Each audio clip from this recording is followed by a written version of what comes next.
Dateci i soldi o finisce male. Questa la minaccia di due rapinatori di 22 e 36 anni residenti a Torino ad un gruppo di studenti in gita a Padova. Magro il bottino, appena 30 euro. Dopo la visita alla città, come molti in questi giorni, gli studenti stavano godendo una passeggiata in libertà per le vie cittadine prima di rientrare a casa.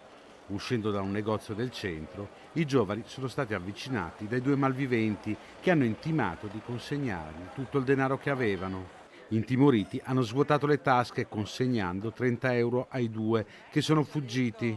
Gli studenti hanno visto una pattuglia dei carabinieri passare di lì e hanno chiesto immediatamente aiuto.